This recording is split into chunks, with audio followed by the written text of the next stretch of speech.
Hello everyone, welcome back to SSC Baba. मेरा नाम है रमेश कुमार प्रसाद। यह मेरी रेशियो एंड प्रोपोर्शन की सेकंड वीडियो है। इसमें मैं आगे के क्वेश्चंस कवर करूंगा, तो आपसे रिक्वेस्ट है कि आप वीडियो के लास्ट तक बने रहें। आपको बहुत सारी नई चीजें जानने को मिलेंगी। इसका पार्ट 1 पहले अपलोड हो चुका है, अगर आपने नहीं देखा है तो उसे जाके देखें। आइए हम आगे के क्वेश्चंस को शुरू करते हैं। वहां पे ही उससे रिलेटेड कंसेप्ट एवं शॉर्ट ट्रिक को जानने की कोशिश करेंगे।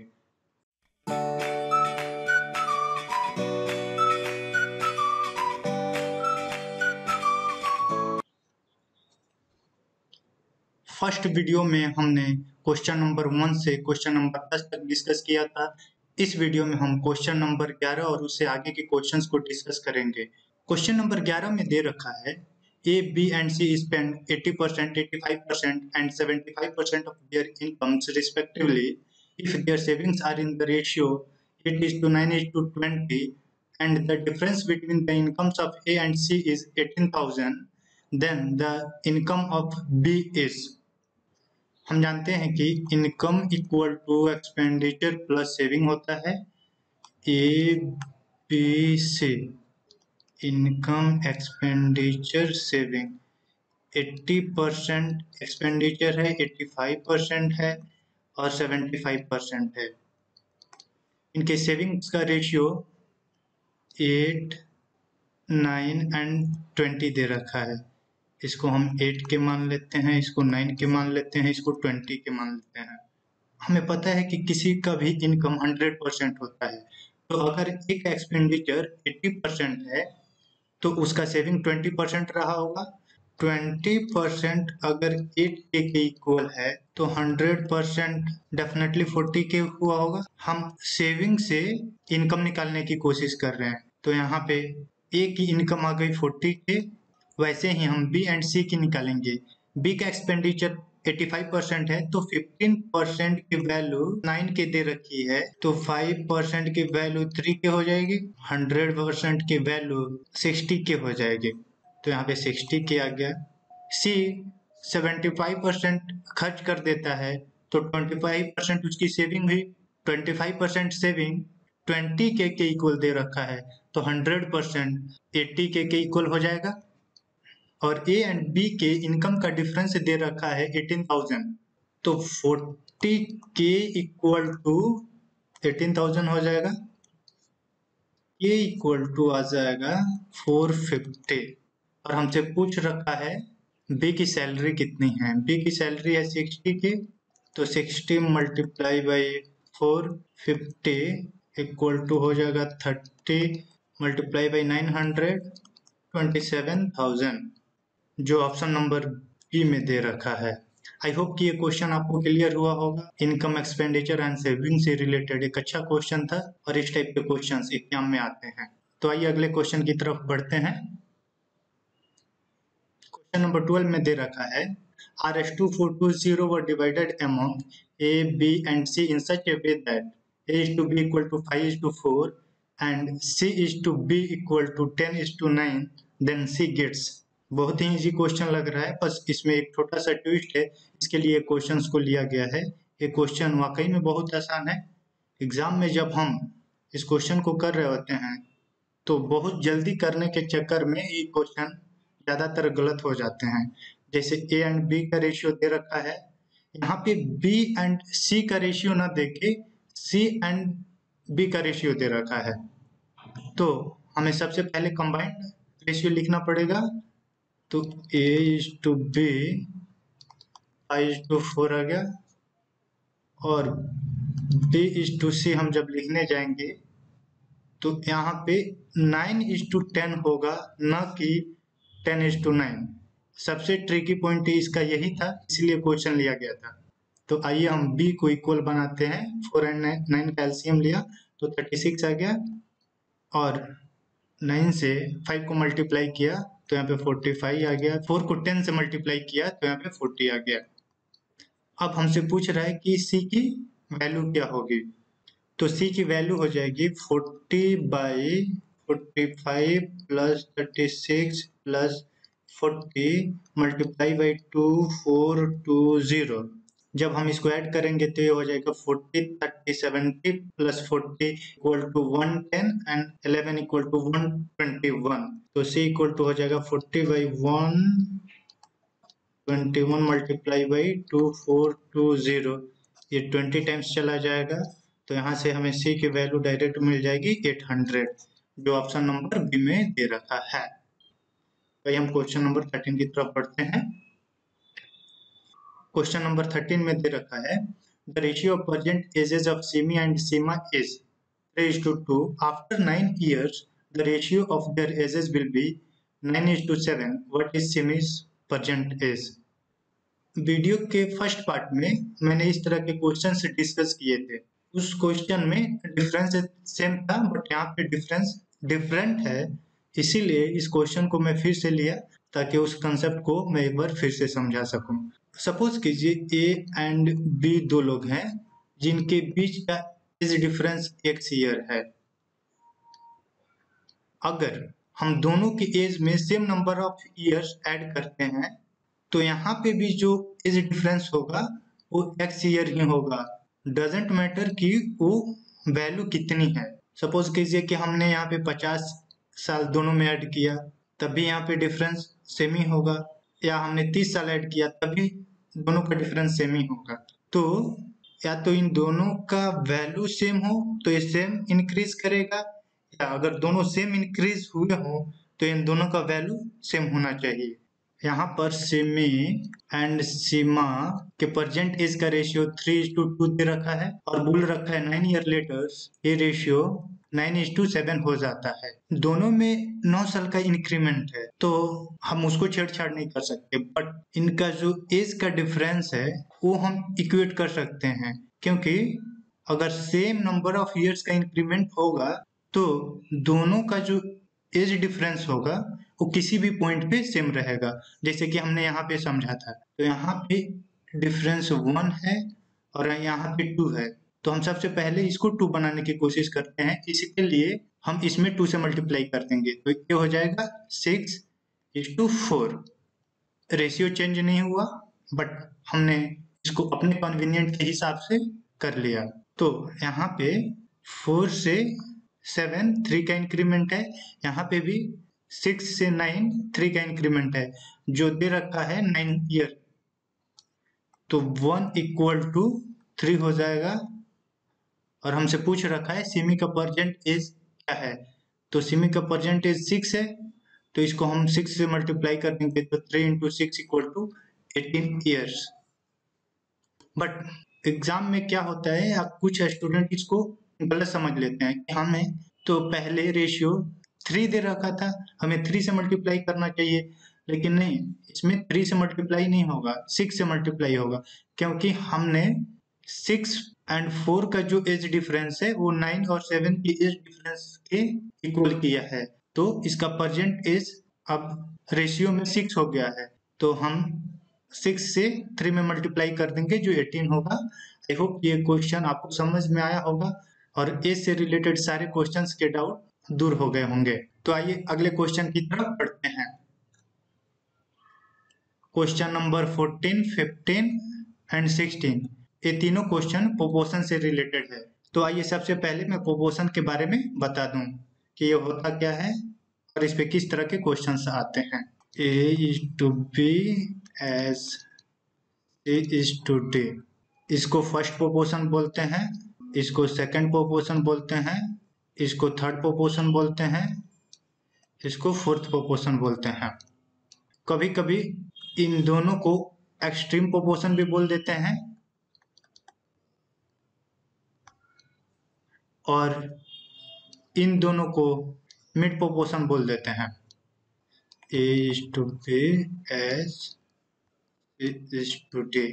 प्रोपोर्शन का सिंपल सा मतलब होता है जो रिलेशन A एंड B का होगा वही रिलेशन C एंड D का होगा।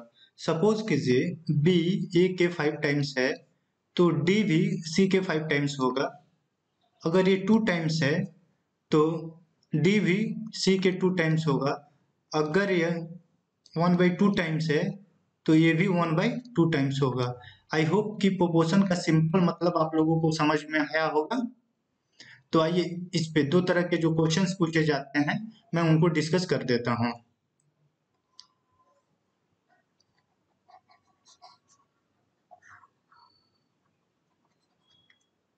पहला टाइप, जब 4 वेरिएबल दे रखा हो तब वही हो जाएगा जो मैंने एक्सप्लेन किया, 1:b एज c:d। ये हो जाता है a/b = c/d। इसमें से कोई 3 वैल्यू देके चौथी वैल्यू हमसे पूछ ली जाती है, तो सिंपल हम इसमें वैल्यू पुट करके हम अपने डिजायर्ड आंसर तक पहुंच पाते हैं। दूसरा टाइप, जब 3 वेरिएबल से दे रखा हो तो उसमें क्या होता है, जो सेकंड एंड थर्ड प्रोपोर्शन होता है वो सेम ही हो जाता है। जैसे कि यहाँ पे a:b सच एज b:c हो जाएगा। मीन्स कि हमने 4 वेरिएबल वाला ही चीज यूज किया, बट यहाँ पे सेकंड एंड थर्ड प्रोपोर्शन जो थे वो इक्वल हो गए। तो आराम से हमसे यहाँ पे क्या मिल जाता है, a/b = b/c। Means b² = ac हो जाता है, तो b √ac हो जाता है, जिसको हम मीन प्रोपोर्शन भी बोलते हैं। इसमें कभी कभी हमसे थर्ड प्रोपोर्शन पूछ लेता है, तो इसके लिए हम a/b एज b:x मान लिया जो थर्ड प्रोपोर्शन है, तो a/b = b/x हो जाता है। तो x की वैल्यू निकल के आ जाती है b²/a। आप चाहें तो इसको याद रख सकते हैं, सिंपली इन वेरिएबल्स में वैल्यू पुट करके इसका आंसर निकाल सकते हैं। आई होप कि ये सारी चीजें आपको क्लियर हुई होंगी। तो आइए बारी बारी से हम इन क्वेश्चंस को कर लेते हैं।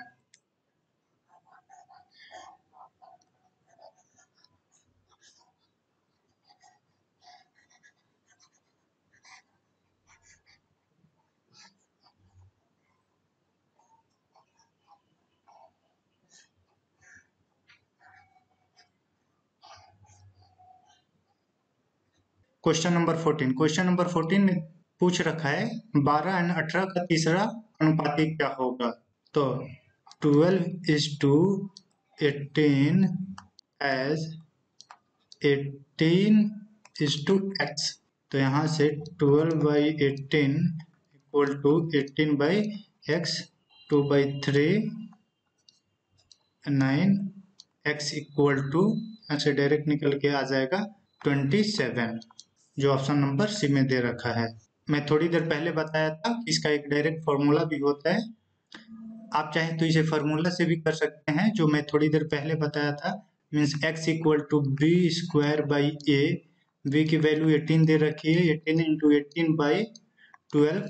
तो इसको भी आप अगर सॉल्व करते हैं तो वही 27 ही आ जाएगा, जो ऑप्शन नंबर सी में दे रखा है। आई होप ये क्वेश्चन आपको क्लियर हुआ होगा। क्वेश्चन नंबर 15 में पूछ रहा है 6, 24 एंड 83 का फोर्थ प्रोपोर्शन क्या होगा। मैं बोला था जब 4 वेरिएबल्स में 3 वेरिएबल देके चौथा वेरिएबल पूछ ले, तो ए एंड बी के बीच जो रिलेशन होगा वही relation third proportion and fourth proportion के बीच में होगा। यहाँ पे बी ए का 4 टाइम्स है, तो फोर्थ प्रोपोर्शन जो होगा वो थर्ड का 4 टाइम्स होगा। मीन्स 320 और 12 332, जो ऑप्शन नंबर बी में दे रखा है। आप इसको चाहे तो डायरेक्ट वैसे भी लिख के कर सकते हैं, 6/24 = 83/x 1/4 हो जाएगा, और यहाँ से x की वैल्यू 332 आ जाएगी। तो आइए हम क्वेश्चन नंबर 16 की तरफ बढ़ते हैं। क्वेश्चन नंबर 16 में दे रखा है find two number such that their mean proportion is 18 and third proportion is 144।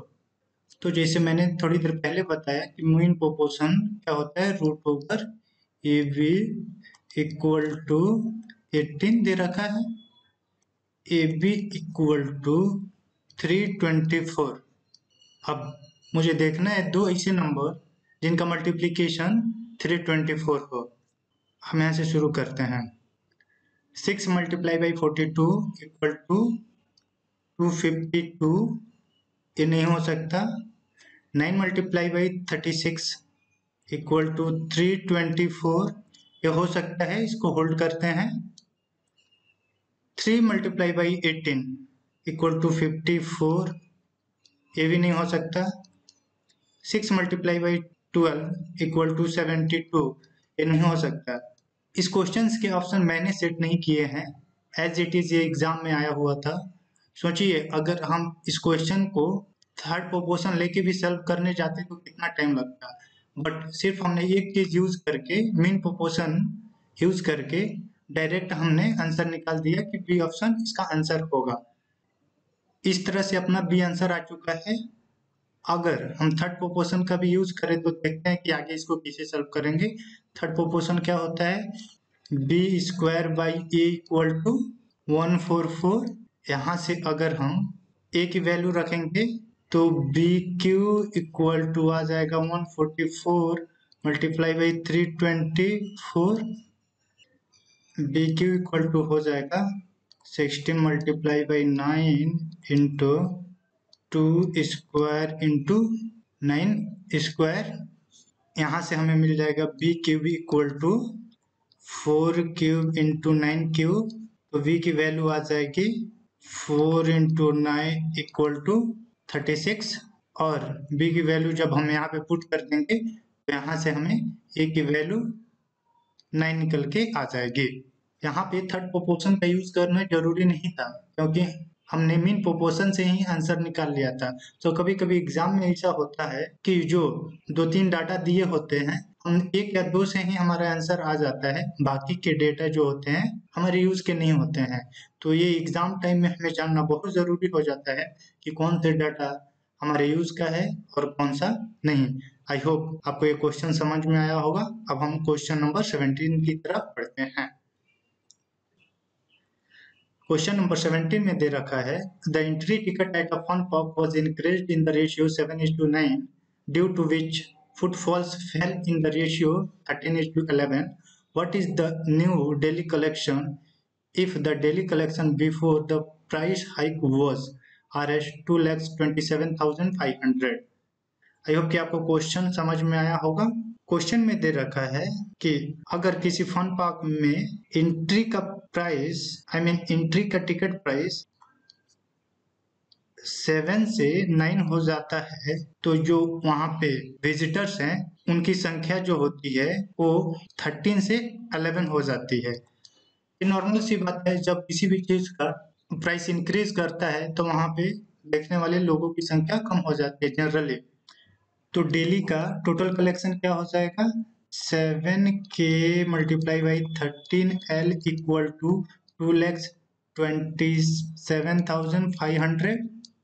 तो हमें परजेंट का डेली कलेक्शन पूछ रखा है, तो परजेंट का जो डेली कलेक्शन होगा वो 9K इंटू 11L हो जाएगा।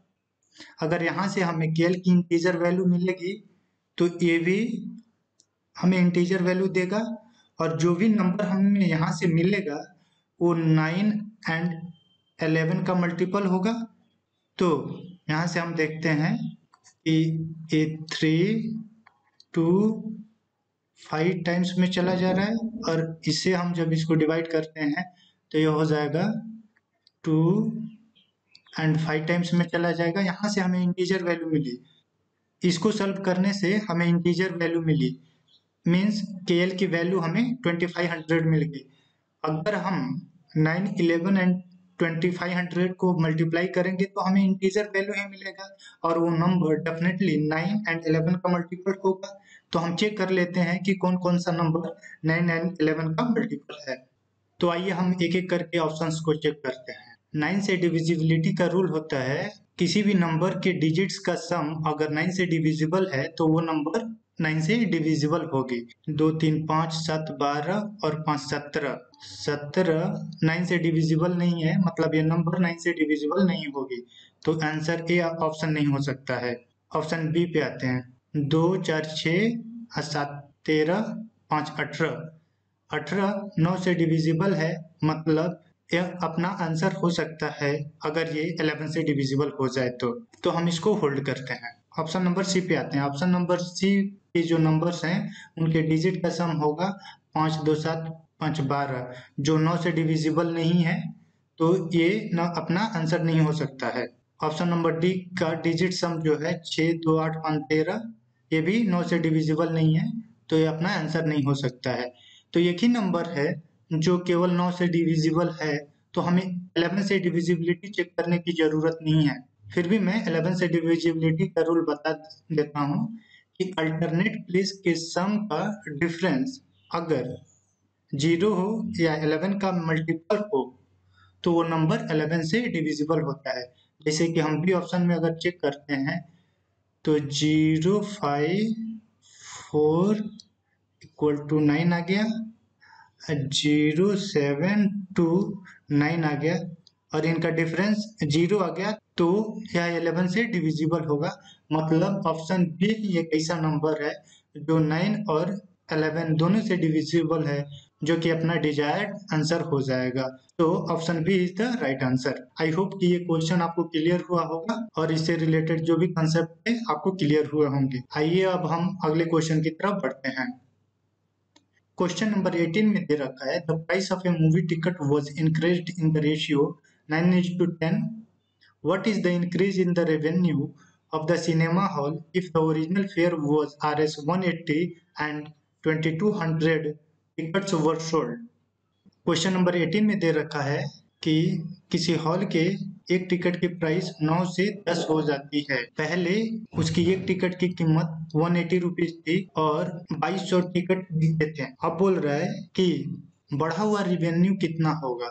जब 9 की वैल्यू 180 है तो यहाँ पे 1 का इंक्रीमेंट हो रहा है, मीन्स एक की वैल्यू 20 आ जाएगी और टोटल नंबर ऑफ टिकट्स जो हैं 2200 हैं, तो टोटल इंक्रीमेंट इन रेवेन्यू हो जाएगा। इंक्रीमेंट इन रेवेन्यू जो हो जाएगा 20 मल्टीप्लाई बाई 2200 इक्वल टू 44,000, जो ऑप्शन नंबर ए में दे रखा है। एग्जाम में ये क्वेश्चन भी हम कभी कभी गलत कर देते हैं। रीजन क्या होता है, हमसे इंक्रीमेंट पूछा होता है और हम प्रेजेंट टाइम का जो टोटल रेवेन्यू होता है उसको निकाल देते हैं। तो आप कभी भी ऑप्शन को टिक करें तो इस बात का ध्यान रखें हमसे पूछा क्या है वो एक बार जरूर पढ़ लें। आई होप कि क्वेश्चन नंबर 18 आपको क्लियर हुआ होगा। अब हम क्वेश्चन नंबर 19 की तरफ बढ़ते हैं।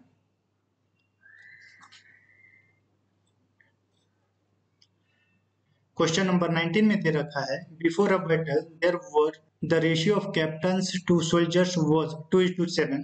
During the war 25 captains and 100 soldiers were martyred. The new ratio of captains to soldiers became 3:10. What is the number of the soldiers after the war? तो आइए इस क्वेश्चन को सबसे पहले हम बेसिक मेथड से करते हैं। कैप्टन एंड सोल्जर्स का जो रेशियो दे रखा है 2:7 दे रखा है और बोल रहा है कि 25 कैप्टन और 100 सोल्जर्स मारे गए, तब रेशियो 3:10 हो जाती है। तो इसको अगर हम करना चाहें तो अगर कोई मल्टीप्लायर के ले लेते हैं तो 2k minus 25 by 7k minus 100 equal to 3/10 लिख सकते हैं। तो यहाँ से जब हम इसको सॉल्व करेंगे तो 20k minus 250 equal to 21k minus 300 k equal to 50 आ जाएगा। तो पूछ रखा है कि what is the number of soldier after war. तो पहले सोल्जर कितना थे 7k, तो k की वैल्यू 50 आ गई है तो यहाँ से तो 7k की वैल्यू 350 हो जाएगी। इसमें से 100 सोल्जर मारे जा चुके हैं तो -100, तो प्रेजेंट में नंबर ऑफ सोल्जर्स कितने हो जाएंगे 250। इस क्वेश्चन को मैं क्रॉस प्रोडक्ट मेथड से भी कराऊंगा क्योंकि पार्ट 1 में मैंने एक क्वेश्चन में क्रॉस प्रोडक्ट मेथड सिखाया था। तो आइए इस क्वेश्चन को हम क्रॉस प्रोडक्ट मेथड से करते हैं। पहले वीडियो में मैंने क्रॉस प्रोडक्ट मेथड से रिगार्डिंग थ्योरी को बताया था कि अगर शुरू में हमें कोई रेशियो दे रखा है, फिर उसमें कुछ चेंजेस हुए हैं और फिर से बाद में हमें वो रेशियो पता है, तो वहां पे हम क्रॉस प्रोडक्ट मेथड यूज कर सकते हैं। यहाँ पे कैप्टन और सोल्जर का रेशियो 2:7 है। फिर वो रेशियो 3:7 हो जाता है। इसमें 25 कैप्टन्स मर गए हैं और 100 सोल्जर्स मर गए हैं। अगर हम इसको चाहें तो निगेटिव से डिनोट कर सकते हैं क्योंकि ये मर रहे हैं। सबसे पहले हम इसको मल्टीप्लाई करते हैं तो 20 आ गया। फिर हम 7 और 3 को मल्टीप्लाई किए तो 21 आ गया। अब इनका एब्सोल्यूट डिफरेंस लेते हैं हम, जो कि 1 आ जाएगा। फिर इसको मल्टीप्लाई करते हैं हम तो ये -300 आ जाएगा और फिर से ये -250 आ जाएगा। तो जब हम -250 से -300 करेंगे तो हमें प्लस का 50 मिल जाएगा। तो एक की वैल्यू हमें 50 मिल गई और हमसे पूछ रखा है कि प्रेजेंट टाइम में सोल्जर की संख्या क्या है। तो ये जो हमें वैल्यू आता है तो हम जो ऊपर रेशियो लिखे होते हैं उसका मल्टीप्लायर आता है, न कि नीचे वाले का मल्टीप्लायर आता है। अगर ऐसा हम कर दिए कि प्रेजेंट में उनकी रेशियो 3:10 है और ये मल्टीप्लायर 50 आया तो यहाँ पे 500 हो जाएगा, जो कि सरासर गलत है। हमें ये जो मल्टीप्लायर मिलता है वो सबसे ऊपर वाले का मिलता है।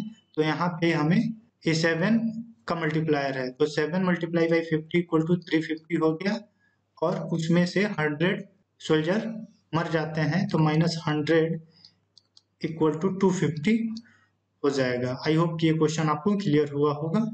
तो आइए हम इस वीडियो के लास्ट क्वेश्चन पे चलते हैं, जो कि क्वेश्चन नंबर 20 है। क्वेश्चन नंबर 20 है, a sum is divided among A, B, C and D such that the ratio of the share of A and B is 2:3, B and C is 1:2 and C and D is 3:4. If the difference between the share of A and D is 648, then the sum of their shares is। तो ये बहुत ही easy question है। इसमें basically हमें दो तीन ratio को combine करना है, वही इस क्वेश्चन में हम सीखेंगे।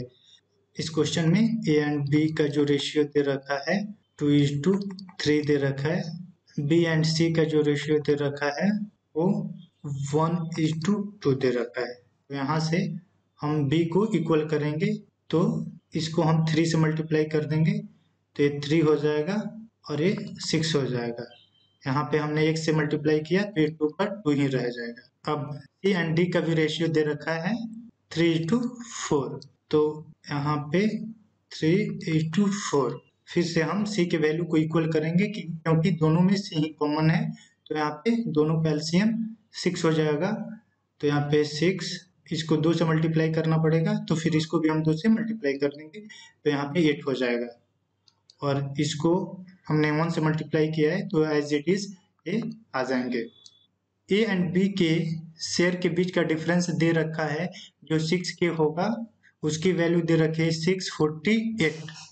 तो यहाँ से के की वैल्यू हमें मिल जाएगी 108। के की वैल्यू 108 आ गई और हमसे पूछा है sum of their shares. Sum of their shares equal to हो जाएगा 2, 3, 5, 6, 11, 8, 19 के। 19 के इक्वल टू 19 मल्टीप्लाई बाई 108। जब 9 को 8 से मल्टीप्लाई करेंगे तो यूनिट डिजिट 2 आ जाएगा। गिवन ऑप्शंस में केवल सी ही एक ऐसा ऑप्शन है जिसका यूनिट डिजिट 2 है, तो आंसर सी हो जाएगा। आई होप कि ये सारे क्वेश्चंस आपको क्लियर हुए होंगे। अगर आपको किसी भी क्वेश्चंस में कोई भी डाउट है तो आप कमेंट सेक्शन में पूछ सकते हैं, हम जल्द से जल्द रिप्लाई करने की कोशिश करेंगे। तब तक आप हमारे साथ बने रहिए। वीडियो को लाइक कीजिए, शेयर कीजिए एंड चैनल को सब्सक्राइब कीजिए। Thank you.